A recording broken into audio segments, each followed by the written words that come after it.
Em nome do Pai, do Filho, do Espírito Santo. Amém. Vinde, Espírito Santo, vinde por meio da poderosa intercessão do Imaculado Coração de Maria, vossa amadíssima esposa. Vinde, Espírito Santo, vinde por meio da poderosa intercessão do Imaculado Coração de Maria, vossa amadíssima esposa. Vinde, Espírito Santo, vinde por meio da poderosa intercessão do Imaculado Coração de Maria, vossa amadíssima esposa. Amém. Abram em Lucas, capítulo 2.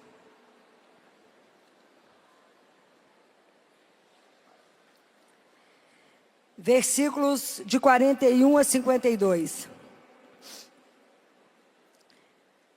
Seus pais iam todos os anos a Jerusalém para a festa da Páscoa. Tendo ele atingido 12 anos, subiram a Jerusalém, segundo o costume da festa. Acabados os dias da festa, quando voltavam, ficou o menino Jesus em Jerusalém, sem que os seus pais o percebessem. Pensando que ele estivesse com seus companheiros de comitiva, andaram o caminho de um dia e o buscaram entre os parentes e conhecidos, mas não o encontrando, voltaram a Jerusalém à procura dele. 3 dias depois o acharam no templo, sentado no meio dos doutores, ouvindo-os e interrogando-os. Todos os que o ouviam estavam maravilhados da sabedoria de suas respostas. Quando eles o viram, ficaram admirados. E sua mãe disse-lhe: meu filho, que nos fizestes? Eis que teu pai e eu andávamos à tua procura, cheios de aflição. Respondeu-lhes ele: por que me procuráveis? Não sabias que devo ocupar-me das coisas de meu pai? Eles, porém, não compreenderam o que ele lhes dissera. Em seguida, desceu com eles a Nazaré e lhes era submisso. Palavra da salvação.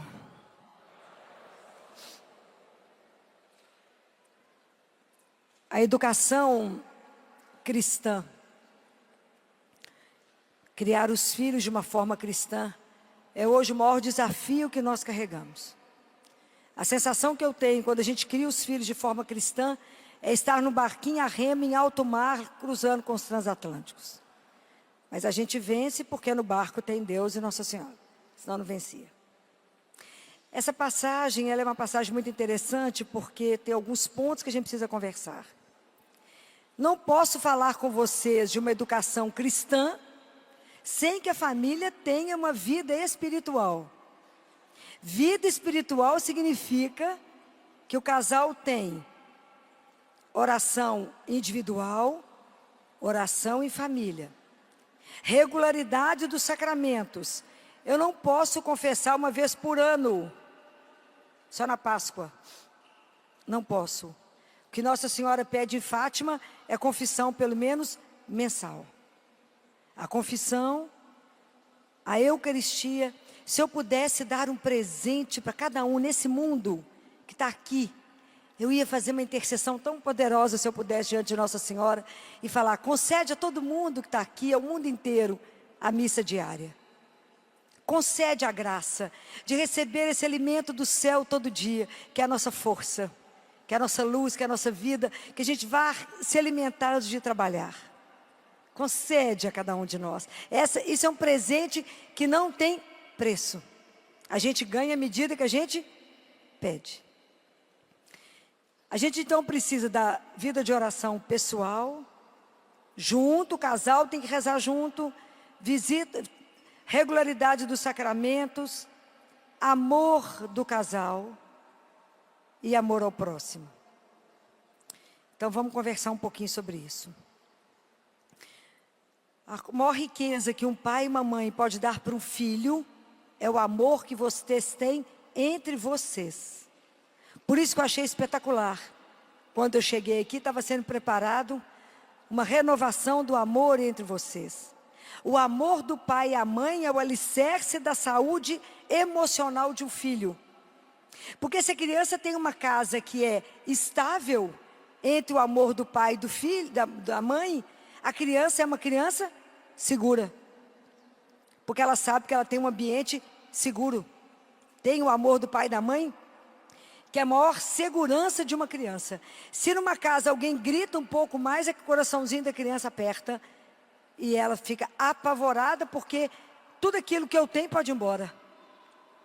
E o que a criança quer é a presença do pai e da mãe. Então, o alicerce da saúde emocional de uma criança é o amor do pai e da mãe. Por isso que pai e mãe, de vez em quando, precisa sair sozinho. Filó, esse egoísmo, não. É necessidade absoluta de eu manter a fonte. Então, de vez em quando, o casal precisa viajar só os dois. Nem que seja um final de semana, nem que seja sair para jantar um sábado e domingo. Precisa rever a caminhada, precisa rever os propósitos. Precisam fazer o que vocês fizeram aqui agora, de renovar a opção de continuar o caminho. Aliança não é, casamento não é uma aliança de amor? Então eu quero continuar caminhando com você por mais esse ano, por mais 2, até o fim da vida. E isso é extremamente importante. Por quê? Olha que coisa impressionante. Quando Nossa Senhora encontra Jesus, vocês imaginem a angústia desse casal. Perdeu Jesus 3 dias. E não foi qualquer menino, né? Foi o Filho do Altíssimo. Perderam. Na época não tinha celular para poder localizá-lo, não tinha Bíblia, tinha nada. Não tinha nada para localizar esse menino. E aí, quando Nossa Senhora chega no templo, ela não fez como a maioria das mães fariam. O que as mães iam falar? Menino, você quer matar sua mãe? O que foi que ela falou? Teu pai e eu estávamos aflitos. Unidade do casal. Unidade. Gente, mas isso é tão importante que vocês não têm noção do que eu estou falando. O casal tem que dar essa força, essa unidade para a criança. Isso é uma sustentação para ela. Isso para ela é uma base sem noção. Vocês não têm dimensão. O que significa para uma criança teu pai e eu? Está escrito em Marcos, capítulo 3, versículo 25. A casa que divide contra ela não vai ficar de pé. Então o pai não pode falar uma coisa e a mãe pode falar outra. Tem que ter uma unidade do casal. Unidade. Então isso é uma coisa importantíssima que vocês precisam pensar no que eu estou dizendo a vocês. Teu pai e eu. E a palavra termina falando que eles desceram para Nazaré e que Jesus era submisso a eles, ok?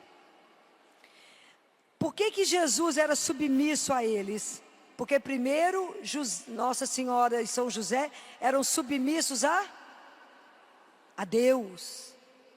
Então, para que o filho seja submisso a vocês, sejam vocês submissos a Deus. Isso é de uma seriedade. Porque a gente tem que exercer dentro de casa uma coisa que se chama autoridade. Autoridade não é autoritarismo. O que significa autoridade? Autoridade, eu estou ao seu lado até você crescer e dar conta de tomar as suas decisões sozinhos. Hoje em dia o mundo tem muita dificuldade dessa palavra autoridade, e os pais começaram a fazer da criação dos filhos o tal do pai amigão. Tem pai amigão não, pai é pai, mãe é mãe. Não existe, nós estamos falando de família, eu não estou falando de república.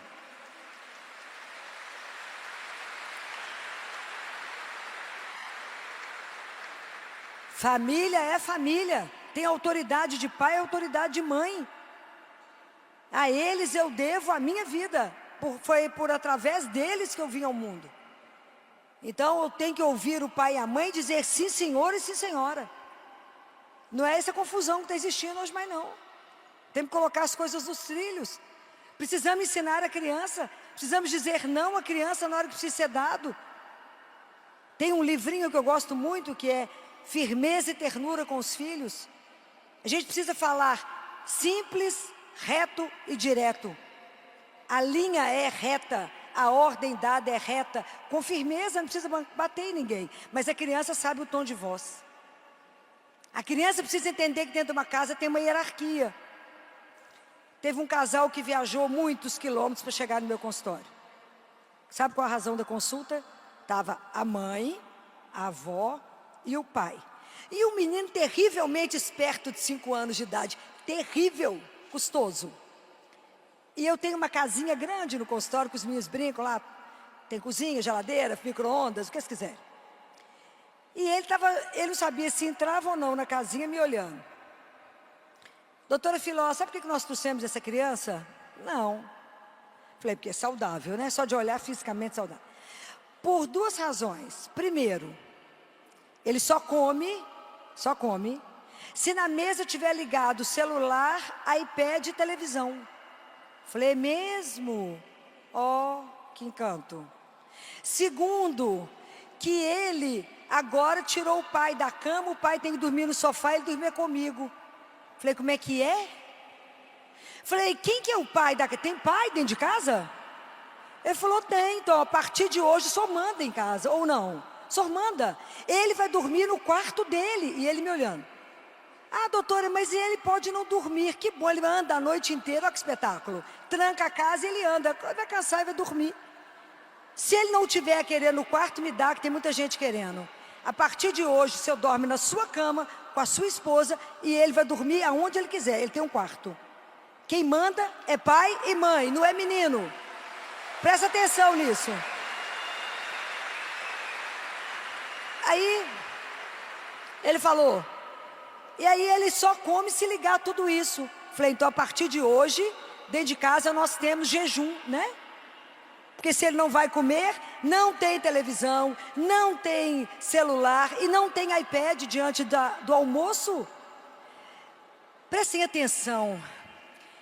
Nós estamos perdendo coisas tão preciosas. E uma coisa que a gente não pode abrir mão é refeição à mesa. Não podemos perder isso. Primeiro, assentar porque somos família. Nós temos que ter gratidão a Deus, porque temos comida. Primeira graça. E o ser humano não tem gratidão, ele precisa desenvolver gratidão. Isso não é um dom que a gente nasce com ele, não, precisa desenvolver. Então agradece a Deus porque tem comida. Segundo, agradece a Deus que eu posso degustar. Vocês não sabem o que é comer por sonda, gente? Vocês não sabem. Vocês não sabem o que é ter uma criança alimentando por gastrostomia e a gente passa comida na boca delas? Você pode degustar. Então, obrigado, meu Deus. Eu tenho saúde para sentar à mesa. Porque preocupado, você está entalado, você não come. Então, é muita graça. Assentem à mesa, agradece a Deus tudo que está ali. E a mesa é lugar de sonhar. É lugar dos melhores projetos e planos. É a refeição. Nunca corrijam filho na mesa. A correção é depois que sai da mesa. A mesa é sagrada. Nós estamos perdendo essa dimensão. Não pode viver o que está acontecendo hoje. Os adolescentes pegam o prato de comida, cada um no seu quarto. Não é república, gente, é família. É ali que a gente conversa. É ali que se sonha. É ali que eu olho para o meu filho. É ali que eu descubro as coisas que estão acontecendo. Eles, na idade de 3 anos, que eles fazem assim com a mãozinha. Eca, eca, eca. Quer comer nada, aquela luta. Não briga, põe o que ele come e deixa seu filho ver você comer. Com aquela boca boa. E vai falar, uai mãe, por que você está comendo esse negócio que você não me deu? Uai, está aqui, você não comeu porque não quis. Porque menino copia vocês. Tudo que vocês fazem, menino, repete. Meu pai come aquilo, meu pai gosta daquilo. E o menino vai copiando vocês.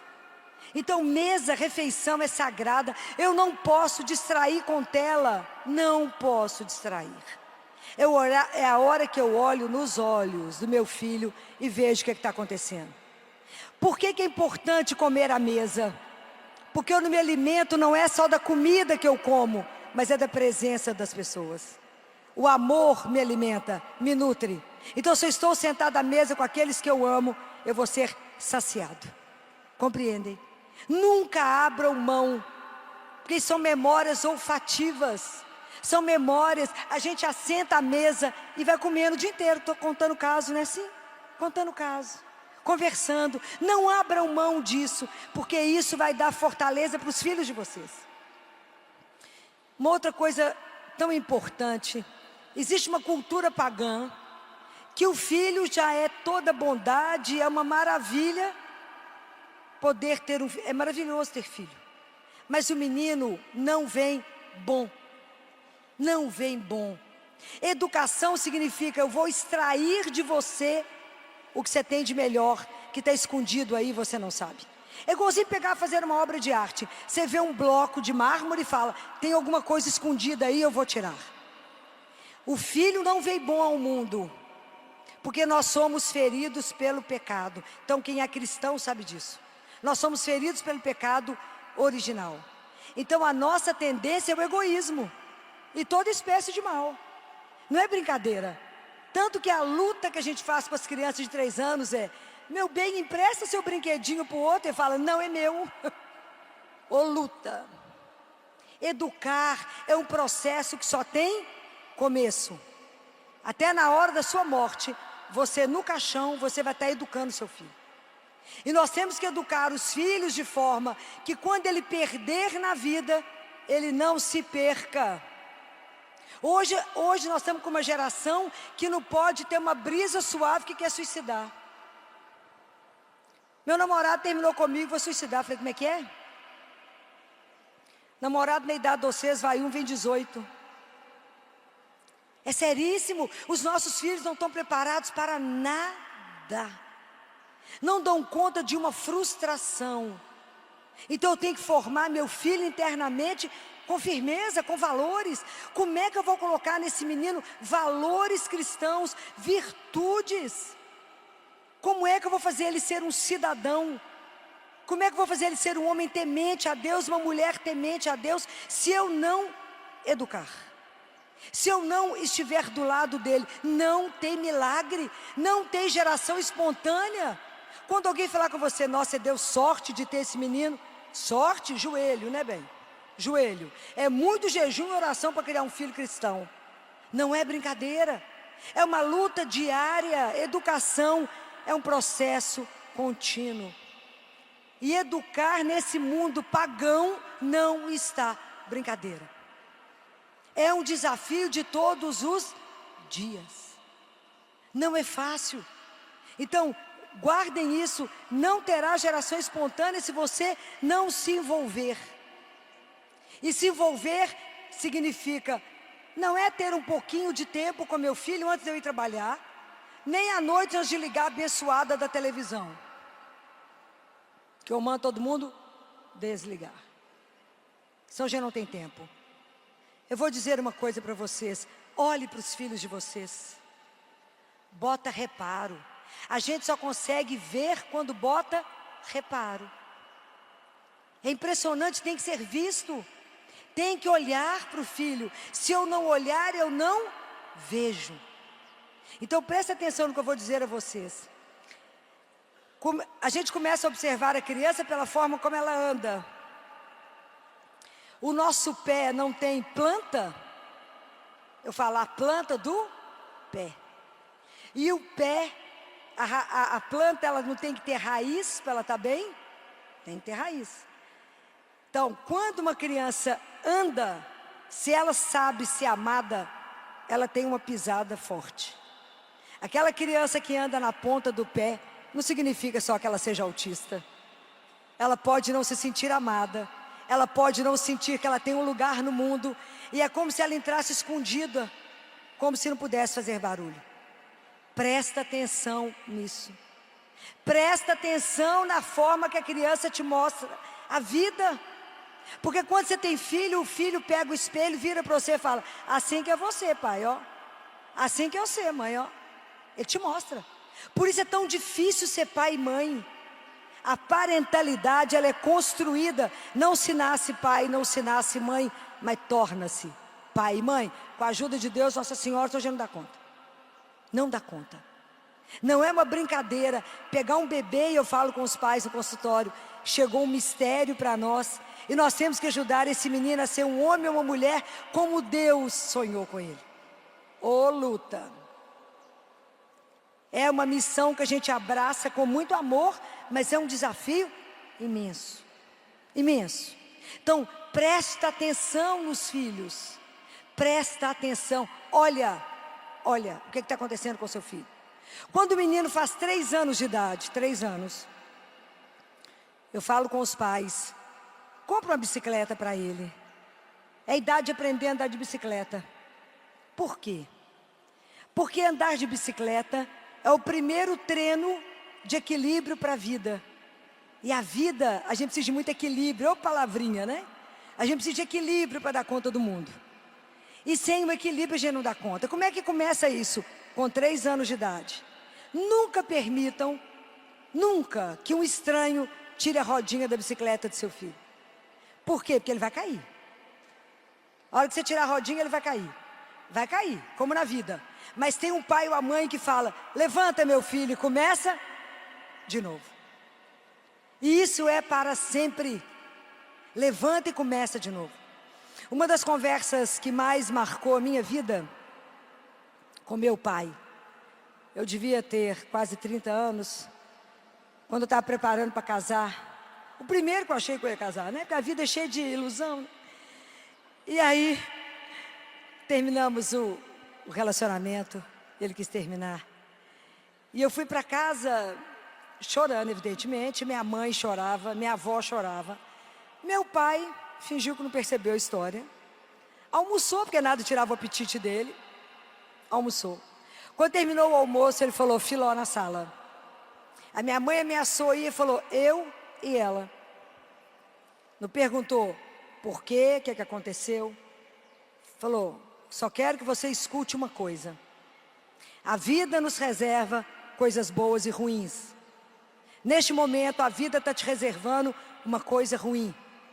Mas a vida, minha filha, tem que te encontrar de pé e com a cabeça erguida. Levanta e anda. E se arruma que ninguém merece uma mulher mal acabada. Ponto. Ponto. Pergunta se eu tive coragem de chorar depois disso. Nunca mais. Até hoje isso me leva. Levanta e anda e se arruma. Levanta, anda e se arruma. A vida tem que te encontrar de pé e com a cabeça erguida. Então, a fala de um pai e de uma mãe gera vida ou morte em nós. Olha para a orelha de quem está do seu lado e observa como nós temos um feto dentro do ouvido. Olha, aqui dentro da orelha tem um feto. Por isso que o que eu escuto gera vida ou morte em mim. Por isso que é escrito em Deuteronômio, escuta Israel, escuta, escuta. Então cuidado com as palavras, cuidado quando você fala com o menino, você é incapaz, você não dá conta, você é um incompetente, porque ele vai ser exatamente o que você está dizendo. Mas fala com seu filho, você dará conta, meu filho. Isso é construção da estima do seu filho. Aí tem uma festa na escola, tem uma Olimpíada na escola, e você fala com ele, não, você dá conta. De quê? Porque nunca deixaram eu fazer nada. Tudo que eu fui fazer, falaram, você não dá conta, você é um incapaz. Então, lá na escola, eu fico, lá no consultório, quando eu falo com a criança, tira a roupinha para me ver. A mãe tenta tirar, eu falo, deixa ele fazer, ou deixa ela fazer, para ver até onde ela consegue ir. Até onde ela consegue ir. Então, eu tenho que ajudá-la e falar com ela, parabéns, você deu conta? Parabéns, agora tira a roupinha, dobra e põe ali. A mãozinha que tira, a mãozinha que guarda. Luta, ensinar não é brinquedo não. Mas é possível, né? Porque a criança é fascinante, né, gente? É uma paixão, cuidar de menina é uma paixão. Mas é trabalhoso. É trabalhoso. Então é preciso permitir que a criança cresça e eu esteja ao lado. Agora eu vou precisar falar com vocês de um assunto difícil, assim. Eu, como pediatra, tenho algumas preocupações, né? E uma das preocupações minhas é essa que eu falei com vocês, que a criança cresça forte internamente, para que ela perca e não se perca. Porque a gente vai ter muitas perdas na vida, mas eu não posso me perder. Porque eu tenho que entender que o sentido da minha vida, quem me criou é Deus. Então, o filho precisa entender, a saúde é física, mental, emocional e espiritual. A física todo mundo sabe. Todo mundo sabe o que é bom comer, esporte, todo mundo sabe. A emocional nós já falamos aqui, o que precisamos fazer para poder dar saúde emocional para os filhos. A saúde mental tem me preocupado profundamente. Nunca imaginei ver uma geração de famílias e de crianças tão doentes do ponto de vista psiquiátrico. Eu tenho criança de 10 anos tomando 3 remédios de tarja preta. Por que os meninos de 10 anos estão vivendo síndrome do pânico? Por causa de quê? Presta atenção nos filhos de vocês. Abrace, dê colo, brinca com eles, esteja com eles, perca tempo com seus filhos, entre aspas. Esteja ao lado dele. Amor tem sacrifício mesmo, não tem jeito. Eu estou morto, mas tem que brincar.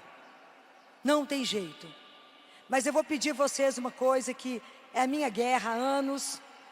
Estou quase vencida, mas ainda não me sinto assim, que é o famoso celular. Isso não é brincadeira.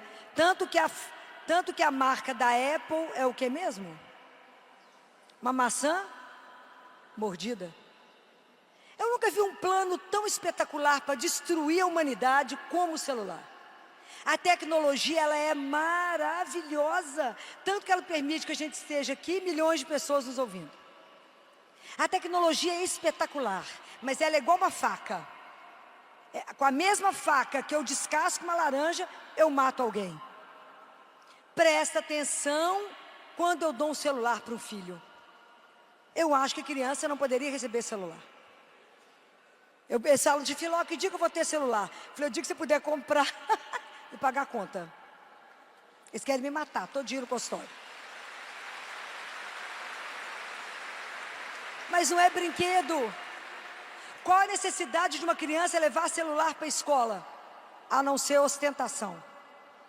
Se eu coloquei meu filho nessa escola, eu confio. Se acontecer alguma coisa, a escola tem meu telefone, me liga. Qual a necessidade de levar celular para a escola? Zero.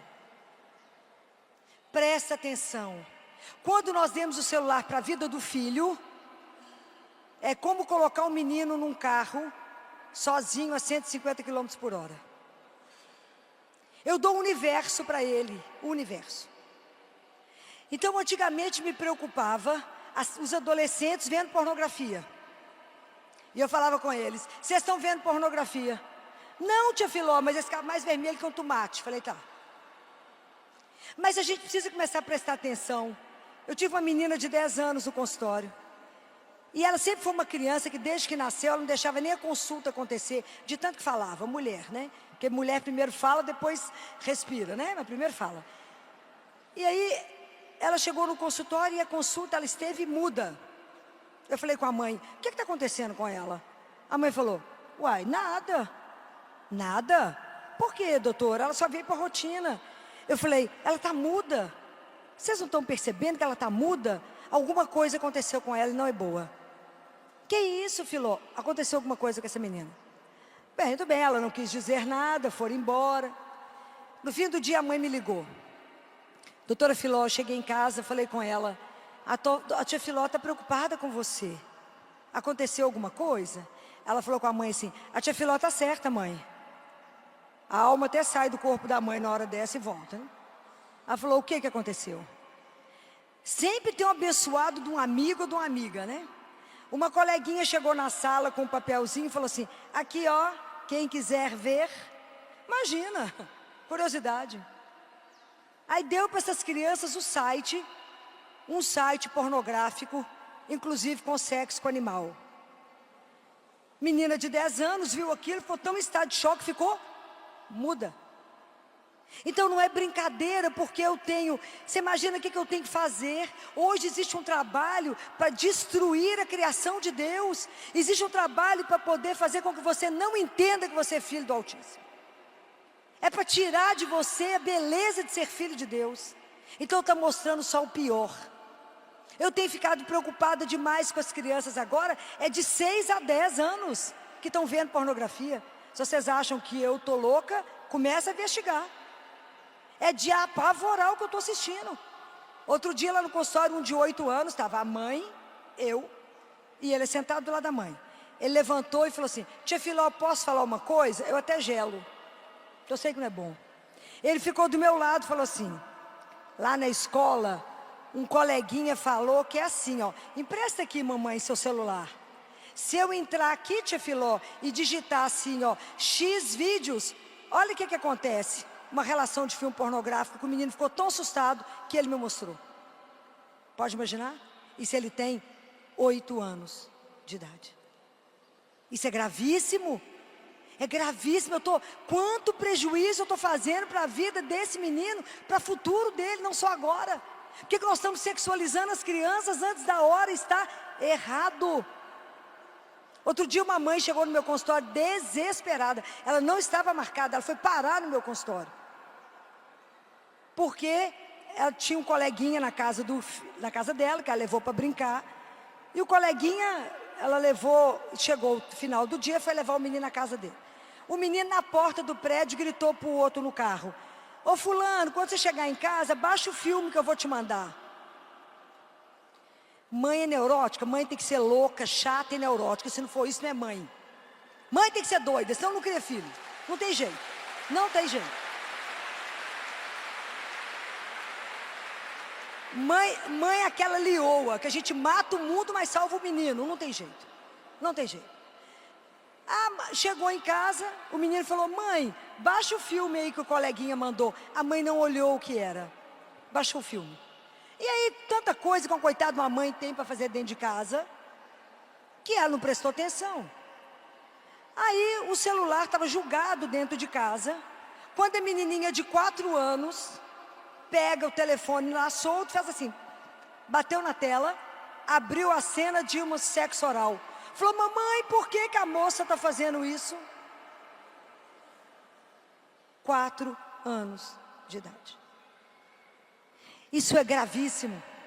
Esse mesmo menino foi para a casa da avó almoçar.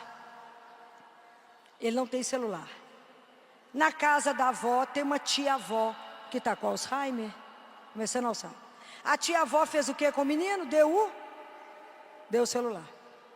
Esse menino foi para o quarto, 10 anos de idade, foi ver pornografia, masturbou e gravou.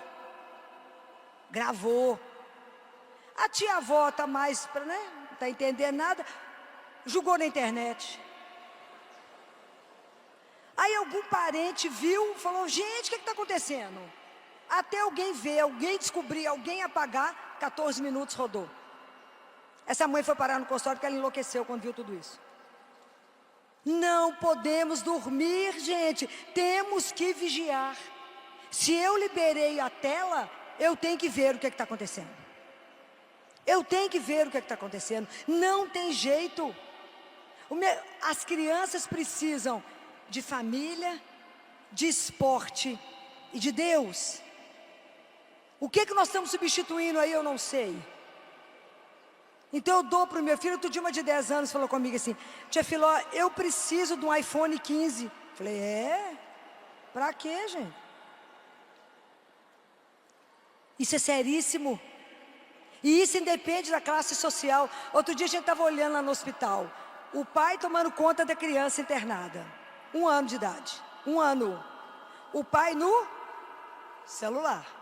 A gente estava no corredor com o espelho, estava discutindo o caso e observando o pai na tela. A criança de fraldinha de 1 ano ficou em pé e a gente vigiando. E o pai colocou uma garra no berço segurando o celular para a criança. 1 ano, gente, 1 ano. Ela fazia assim com o dedinho, pegava o soro, girava e nós vigiando. O pai viu o quê? Nada. Então, eu estou de companhia com meu filho no hospital, mas eu ponho uma garra segurando o celular, para que ele não me interrompa naquilo que eu estou fazendo. Está errado. A gente chama atenção a gente que está doido, a gente que está errado. Pediatra que é chato, pediatra que é neurótico. Eu já tive todos os problemas que vocês puderem imaginar com tela. Todos os problemas. Eu já tive menina de 12 anos com virgindade leiloada. Eu já tive de tudo que vocês puderem imaginar. Já acionei Polícia Federal dentro do meu consultório. Já chamei o promotor Cazé, vocês já ouviram falar dele. O promotor que mais luta contra a pedofilia. Brilhante, já foi extremamente premiado. Isso que esse Cazé já me ajudou na vida não é brincadeira. Para salvar esses meninos. Bota reparo no filho de vocês. Filho é para ser olhado, vigiado, porque ele não é seu. Ele te foi dado como presente, você vai ter que prestar conta dele diante de Deus, nosso Senhor. Cuidado com o que nós estamos criando. Eu não posso criar para o mundo, eu tenho que criar para Deus, nosso Senhor. É um desafio brutal. Brutal. Quando eu converso com os adolescentes no consultório, que eu vou falando: não deixe fazer isso, não deixe. Eles chegam no final, falam o que está escrito no final? Eles falam, não sei. Lê, tem uma coisa escrita que eu escrevi. Não sei, lê de novo. É uma folha em branco, né? Tem uma coisa escrita, o que está escrito? Sabe por que eu sou chata desse jeito? Porque eu te amo e eu não vou te perder. Então eu vou matar o mundo, mas eu te salvo, compreendeu? Eu não posso deixar enquanto você não tem consciência do mal que está aí. Existe um mal embutido para destruir o ser humano. Um dos livros que eu tenho daquele grande exorcista do Vaticano, que faleceu recentemente, Padre Gabriele Amorti, quem já viu as coisas deles, conhecem? Algumas pessoas conhecem. Um dos livros que eu tenho dele, de um exorcismo, que foi gravado por autorização do Vaticano, o demônio fala, e eu nunca imaginei que eu ia ver isso no meu consultório, e eu comecei a ver isso com criança de 9 meses de idade, e ele falava, eu irei tirar a pureza das crianças a partir das fraldas, e isso está se cumprindo, por permissão nossa, porque o mal ele se reveste do bem. Olha que plano maravilhoso, que é eu colocar um celular tão bonito, tão bacana, que é símbolo de ostentação, de poder. É grave, se vocês não acordarem, é grave. Quando eu tentei tirar, na França não se entra com celular, a França expulsou o TikTok, é grave. Olha o que essa praga desse TikTok está fazendo na cabeça dos filhos de vocês. Pelo amor de Deus, está transformando esses meninos em serem incapazes de pensar, apenas de consumir. Fora a palhaçada dos desafios. E há 1 ano e pouco atrás, 2 anos, nós recebemos lá no CTI, dois rins de uma criança de 10 anos. Que foi, quem era o doador do transplante? Uma criança de 10 anos que foi cumprir o desafio do TikTok. Quanto tempo você fica sem respirar? Ele ganhou. É grave. Nunca vivemos um problema tão grave na atualidade. Então nós estamos com uma geração que não tem sonhos, porque tudo tem que ser agora. Eu escutei uma jovem falando assim, eu não tenho paciência de esperar 9 meses para o menino nascer. Estou rezando para ele ser prematuro. Ainda bem que Deus não escuta. Tem umas coisas que Deus não pode escutar. Não tem condição. Porque tem que nascer prematuro, doutor, porque eu não tenho paciência de esperar 9 meses. Então uma geração que não espera, uma geração imediatista, e uma geração que não sabe mais sonhar. Não sabe mais sonhar. Tudo tem que ser agora, no dedinho que passa. Como que nós vamos resolver isso? Não sei. Mas eu tenho que tirar do menino, o ídolo dele não está na tela. Ídolo de filho tem que ser pai e mãe, que dá vida por eles. Vocês trabalham o dia inteiro, morrem por causa desses meninos. Isso não é brincadeira. Isso não é uma brincadeira. Fica os meninos idolatrando aquilo que não presta na tela, não presta. Prestem atenção no que os filhos de vocês estão vendo. Preste atenção. A situação é mais grave do que vocês possam imaginar. Vocês imaginam o que o meu consultório tem de problema de tela?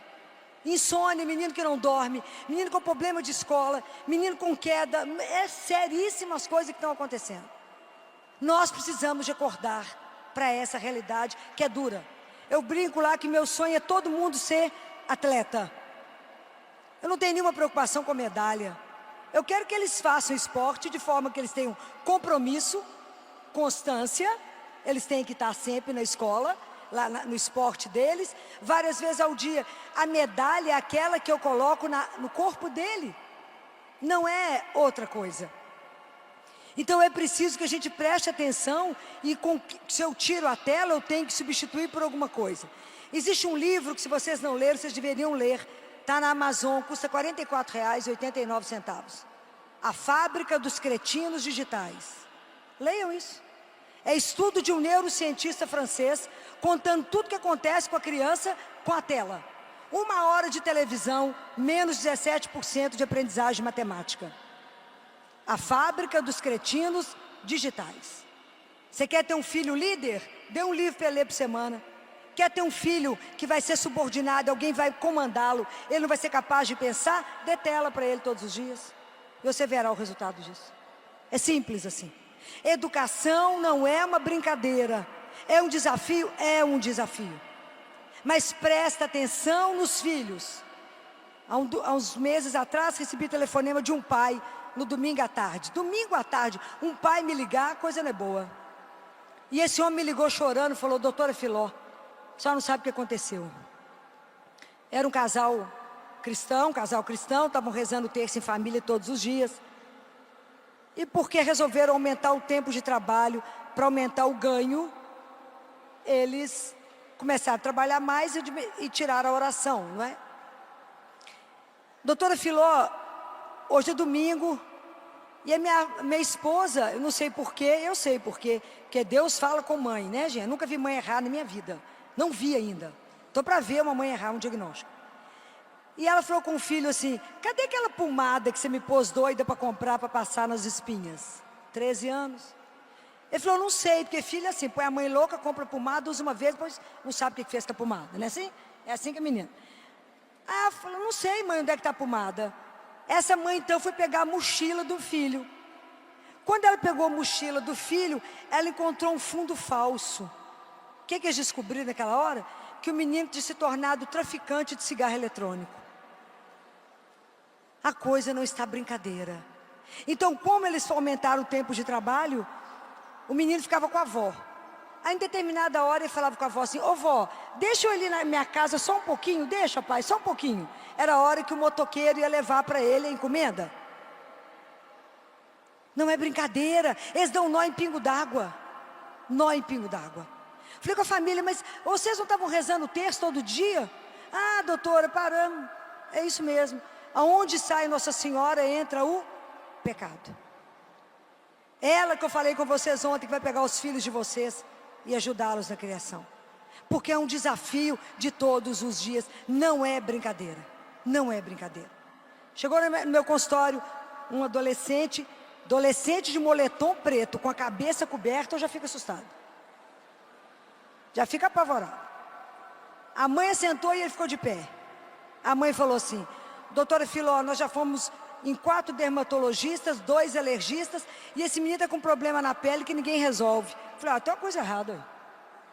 Não é possível que em 6 médicos, ninguém passou nada que resolveu. Falei com a mãe: então, antes de eu tirar a roupa dele, o que aconteceu com esse menino, se tem 6 meses que vocês estão nessa luta? A mãe sentada, olhou para o filho e falou assim: o que aconteceu com você, meu filho? Falei: como é que é? O que aconteceu? Você não sabe, não está vendo? Ah, doutor, eles estão na idade que fica tudo trancado no quarto. Falei: como é que é? Tem casa, mas não tem república agora? Cada um no seu quarto e ninguém se vê? Está errado. E ninguém sabia informação. Falei: fica de cueca para me te ver. Aí chamei a mãe e falei: vem cá. A senhora falou que a lesão é no corpo inteiro dele? Não é. As lesões, na verdade, não é reação alérgica. É onde a boca alcança para ele tirar pedaço dele. Percebeu o sofrimento que está na alma desse adolescente? Percebeu o que está acontecendo com esse adolescente? Que ninguém está vendo porque ele põe roupa e tampa. De vez em quando você tem que ser doido, entra lá e fala: deixa eu ver como é que você está.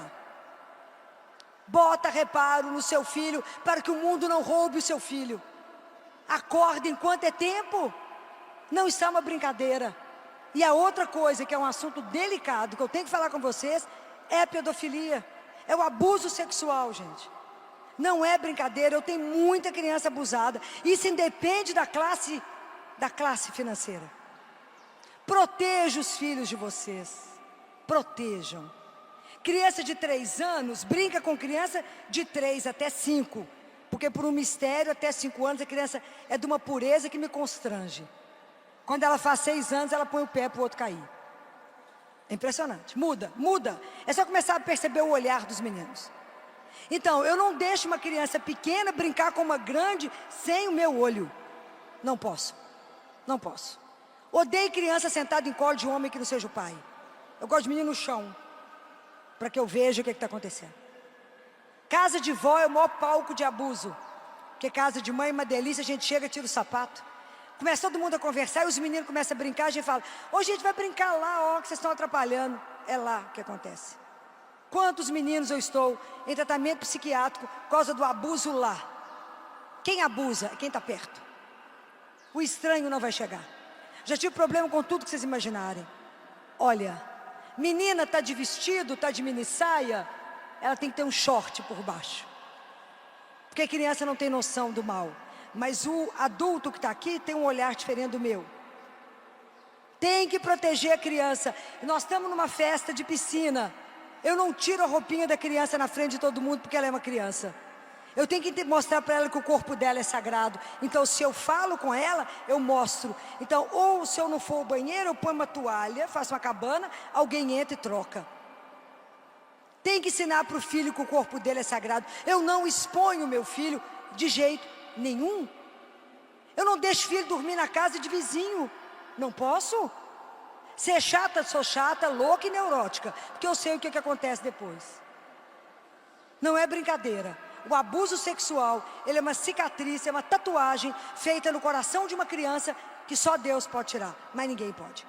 E eu não posso permitir que uma criança fique machucada pela vida. Já tem os problemas que virão, mas não preciso de somar problema. Não preciso. E essa responsabilidade compete a vocês, pais, a estarem de olho nos filhos de vocês. Os filhos são de vocês. Zelem por eles, olhem por eles. O pessoal fala, tia Filó, mas nunca vou poder dormir na casa de ninguém. Não, chama as amigas para dormir na sua casa. Porque lá sua mãe está atenta, está vendo. Não é brincadeira. Não é brincadeira. Não deixe os adolescentes misturarem energético com cerveja, porque vai ter arritmia e pode morrer. Não deixem, gente. Não, ele vai experimentar bebida porque está dentro de casa. Não pode. Não é não, tem limite. Não pode. É seríssimo. Nós temos que ensinar, que educar. Eu não estou falando que é fácil, não. É um desafio mortal. Mas eu tenho que educar, eu tenho que fazer o meu papel. Então, se por acaso eu não criei os meus filhos, ensinando para eles a doçura de um Deus que é Pai, vai chegar um momento na sua vida que seu filho não vai querer escutar falar de Deus, não é assim? Vamos à missa, não vou. Não é assim? Vou rezar, não vou.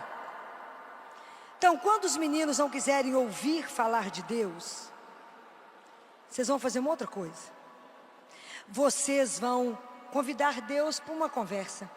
Convida ele para um chá, para um café, para um vinho, né, para a turma mais sofisticada. Chama ele para uma conversa e fala com ele, sabe aquele menino que o senhor mandou para a gente criar junto, de meia? Eu não estou sabendo criar ele não. Está difícil, eu não estou entendendo aquele menino. Me ajuda, me dê sabedoria para criar aquele menino. Me ajuda a colocar ele no seu caminho. Me ajuda. Mas não desista do seu filho. Lembra de Santa Mônica. Quando falar, Agostinho não vai dar nada na vida. Agostinho era da farra, da bebida. E Santo Agostinho virou santo e doutor da igreja. Não desista dos filhos de vocês. Todo santo tem um passado, né? Todo pecador tem um futuro. Guarda isso. Então não desista. Filho não é brinquedo. Tira os cabelos da cabeça da gente. Não é fácil. Nós estamos no século neuronal. Todo mundo tem TDAH, todo mundo tem autismo, não é assim? Todo mundo.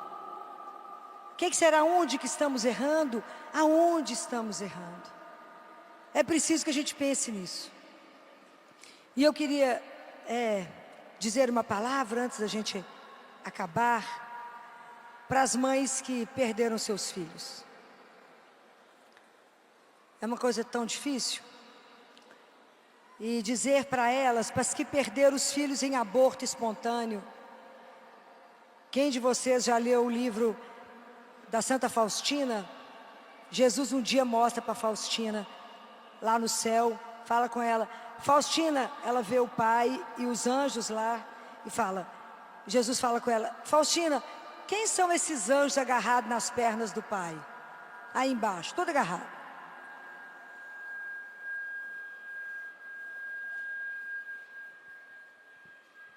Santa Faustina fala com ele, não sei, Senhor, o Senhor sabe quem é, eu não sei. Ele fala, essas crianças são aquelas que morreram no útero de suas mães e que um dia o pai vai devolver. Então isso serve de muito consolo e muito conforto. Mas para aquelas mães que perderam seus filhos, não perderam, não é? Tiveram que devolver os seus filhos. Não é fácil. Porque uma das coisas mais difíceis da vida é entender que a gente ama, mas não possui. Eu amo, mas não é meu, é de Deus. Uma das lições mais difíceis era o que eu conversava com os pais no CTI, né? Eu perguntava para eles: por quem você se levanta a cada manhã? Eles falaram: nunca pensei nisso. Falei: é hora de pensar. Você me entregou a coisa mais preciosa que você tem. E a chance de morte é real aqui agora. Se a gente não tem o centro aonde a gente segura e que a onda vai bater, a gente não dá conta de suportar uma hora dessa. Então, que a gente se sinta no momento onde a gente fez tudo que podia fazer e a criança foi, a gente devolve. Por isso que eu falei como é difícil dizer: seja feita a vossa santíssima vontade. Quantas vezes eu vivi isso dos lados dos pais. Nós trabalhamos muito lá no CTI a dignidade da morte. Tem uma festa para chegar. Eu falo: mas tem uma festa para quem está chegando de lá, principalmente quando são crianças. Tem uma festa. Então lá no CTI tem uma ordem, uma orientação que não se morre só. Proibido morrer sozinho. A gente morre do lado de quem ama para segurar a mão e dizer: pode ir. E é tão impressionante que a criança, ela precisa da autorização de quem ela mais ama para dizer a ela: pode ir. Quantas vezes eu vi isso?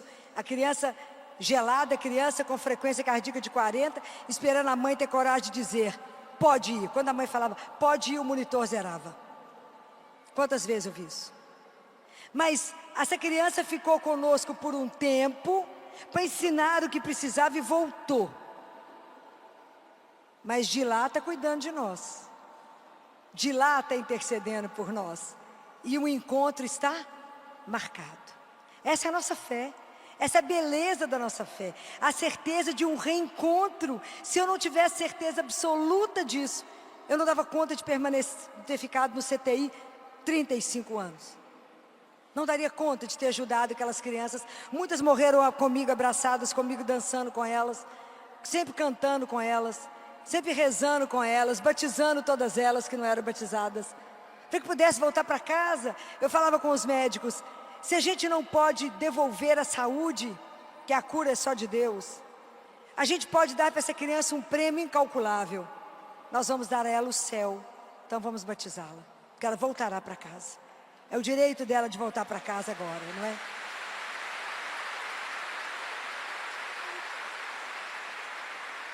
Então eu digo para vocês: coragem. Continue. A gente chora e anda e anda. Mas eu quero pedir uma coisa: tomem cuidado com o filho que ficou. Esse é o que mais me preocupa, porque o que foi está com Deus, Nosso Senhor. Nossa Senhora está tomando conta até encontrar. Mas o menino que ficou, porque a gente fica tão voltado na dor por causa do outro, que eu esqueço e eu posso perder os dois. O outro tem uma história para cumprir. O outro eu preciso de ajudar a cumprir o desígnio de Deus na vida dele. E eu tenho um marido para continuar cuidando. Eu tenho uma família, eu tenho uma missão, eu tenho uma profissão. Não é brincadeira o que eu estou falando, mas é preciso prestar atenção no filho que ficou. Porque o filho que ficou começa a pensar assim: uai, quem sabe se eu que tivesse morrido, minha mãe estava mais feliz. Nós perdemos recentemente uma menininha. E quando a mãe chegou, eu encontrei com a família na igreja, e o menino estava com a camisa de futebol com o nome da menina. Eu chamei a mãe e falei: vem cá, tira isso agora. Ele tem a história dele, a vida dele não é carregar a imagem da irmã. Ele tem a história dele para cumprir. Senão a gente fica sempre parado no dia da morte. A morte já foi dolorosa demais, mas ela passou. A vida tem que continuar. A gente anda e chora, mas anda.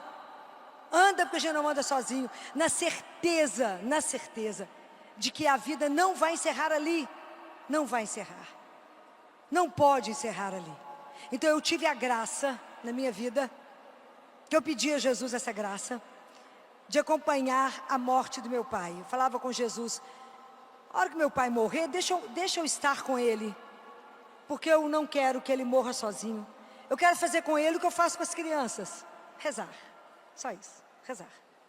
Porque Jesus ensinou para Santa Faustina que se a gente rezar o terço da misericórdia diante daquele que está em agonia, ele encurta o tempo. Eu presenciei coisas que eu poderia passar o fim de semana conversando com vocês. E aí, no dia que eu cheguei em Oliveira, meu pai passou mal, internou, e eu sabia que era o fim mesmo, né? E a gente melhora para morrer, né? Meu pai melhorou, e os médicos falaram: filho, eu acho que vai dar tempo de você pegar o avião e levar seu pai para Belo Horizonte. Tudo arrumado, vaga arrumada. E aí é tão impressionante que tudo pronto. E eu cheguei no hospital, a minha irmã falou: o pai melhorou, né? Falei: não, o pai vai morrer. Ela falou: que é isso? O pai vai morrer. Tá bom, não, ele melhorou para morrer. Aí os padres, sempre muito atenciosos, deram unção, foi todo preparado. E aí eu falei com os médicos: se o coração dele, se a pressão começar a cair, a frequência começar a cair, vocês me chamam, eu quero estar aqui, eu não quero que ele seja reanimado. Eu acredito na vida e abundância, eu não quero que meu pai viva a qualquer preço. Ele já cumpriu, não quero. Por mais que o ame, quando a gente ama muito, a gente é capaz de dizer ao outro: pode ir, né? Não posso te segurar, a vida é mais, né? A vida é muito mais. Então, quando deu 15 para as 3 da manhã, eles me ligaram. Então eu fui para o hospital, meu irmão me deixou lá. Aí hospital do interior não tem nada, né, gente? Tem ninguém. Passei na porta da capela, fui lá no Santíssimo e falei com Jesus: ô Jesus, hoje é um momento tão difícil, achei que eu não ia dar conta desse momento, então eu vim pedir ao Senhor que me dê a mão, vai comigo, porque eu vou ter que devolver meu pai para o Senhor. Vão comigo, se o Senhor estiver comigo eu não terei medo, porque eu sei da sua santíssima presença.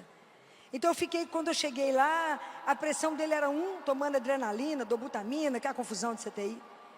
E eu fiquei do lado dele, falei com o médico: vocês vão manter esses remédios? A pressão dele é 1, ele não responde a mais nada, frequência caindo. Ele falou, não posso fazer isso. Aí eu desliguei os remédios, fiquei 3 horas em oração com ele, 3 horas, sem tirar o pé. A paixão da vida do meu pai era Maria, e ele dizia, era a educadora dele. E aí eu fiquei rezando com ele e disse para ele 3 frases. Primeira, porque existe, a gente entra em trabalho de parto para a alma, não é? A alma nasce. A primeira contração dele, que é igual de uma grávida, eu falei com ele, está na primeira carta de João: Pai, se teu coração te condena, Deus é maior que teu coração. A segunda, eu falei com ele: não se preocupe com a mãe, nós vamos cuidar. E o Senhor não se preocupe, missão cumprida, porque a maior herança que um pai deixa para o filho é a fé. Dinheiro ele vai trabalhar para ter. A fé, a gente vai vencer o mundo. E a terceira frase que eu quero encerrar é: Pai, não tenha medo de nada, de nada, de nada. Você vai encontrar com seu pai, não é um padrasto, porque não fomos feitos para a dor, fomos feitos para o amor. E a última palavra da nossa vida não é dor, é ressurreição. Não é morte. Não nascemos para morrer, nascemos para voltar para casa e nascer para o Pai. Então,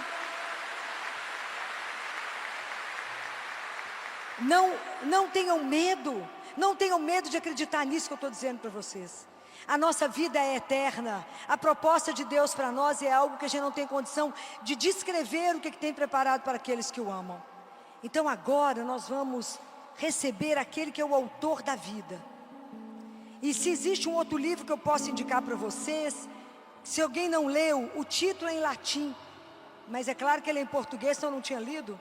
Esse chama Ensino Iesu, I-N-S-U-N-U, Jesus.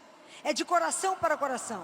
É Jesus que chama o monge para poder fazer o papel de todos os sacerdotes que não fazem adoração. E Jesus nos ensina a adorar. Então ele fala uma coisa linda que eu quero ensinar para vocês, entre tantas coisas. Ele fala: quando você vier me ver, eu espero que você esteja feliz, porque eu já estou feliz porque você veio.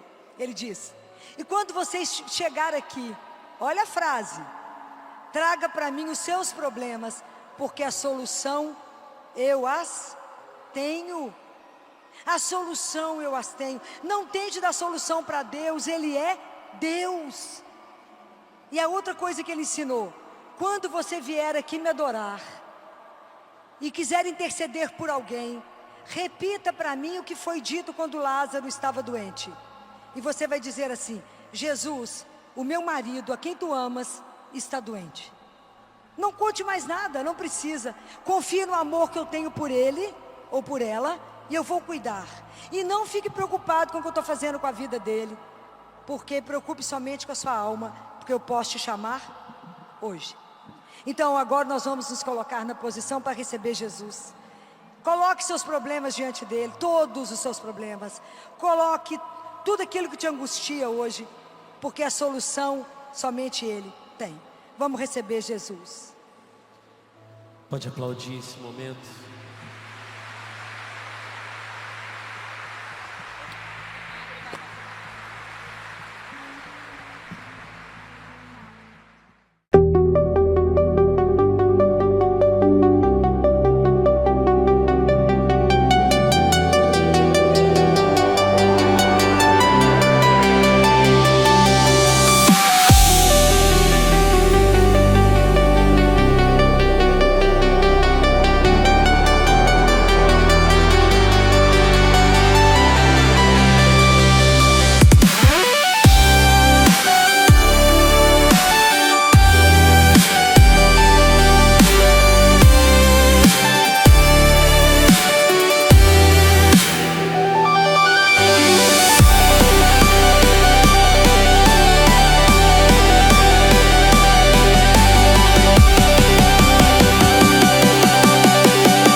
Arrumada.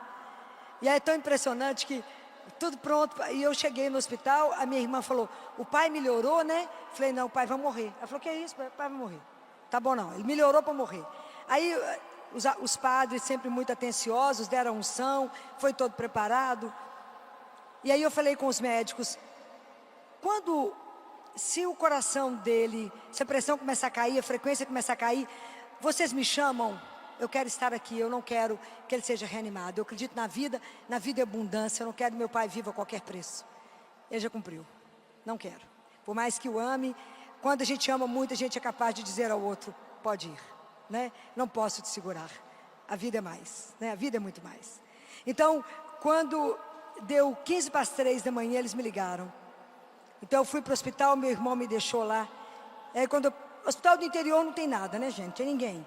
Passei na porta da capela, fui lá no Santíssimo e falei com Jesus. Ô Jesus, hoje é um momento tão difícil. Achei que eu não ia dar conta desse momento. Então eu vim pedir ao Senhor que me dê a mão. Vai comigo, porque eu vou ter que devolver meu pai para o Senhor. Vão comigo? Se o Senhor estiver comigo, eu não terei medo, porque eu sei da sua santíssima presença. Então eu fiquei, quando eu cheguei lá, a pressão dele era 1, tomando adrenalina, dobutamina, que é a confusão de CTI. E eu fiquei do lado dele, falei com o médico, vocês vão manter esses remédios? A pressão dele é 1, ele não responde a mais nada, frequência caindo. Ele falou, não posso fazer isso. Aí eu desliguei os remédios, fiquei 3 horas em oração com ele, 3 horas, sem tirar o pé.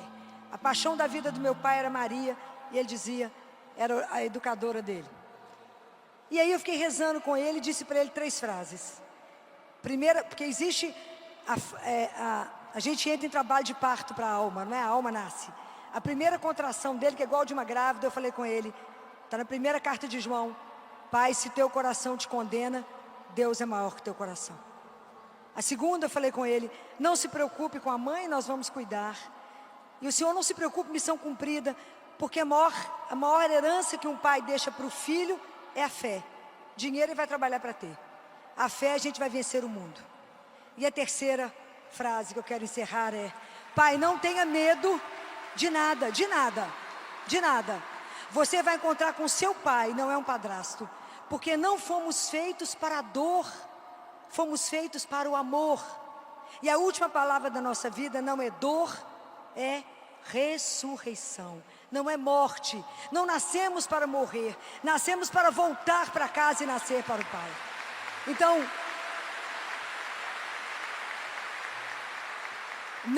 não tenham medo, não tenham medo de acreditar nisso que eu estou dizendo para vocês.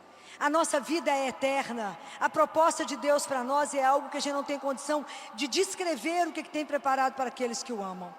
Então agora nós vamos receber aquele que é o autor da vida.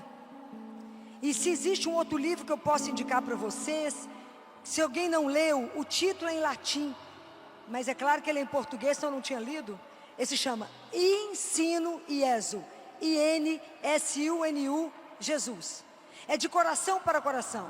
É Jesus que chama o monge para poder fazer o papel de todos os sacerdotes que não fazem adoração. E Jesus nos ensina a adorar. Então ele fala uma coisa linda que eu quero ensinar para vocês, entre tantas coisas. Ele fala, quando você vier me ver, eu espero que você esteja feliz, porque eu já estou feliz porque você veio.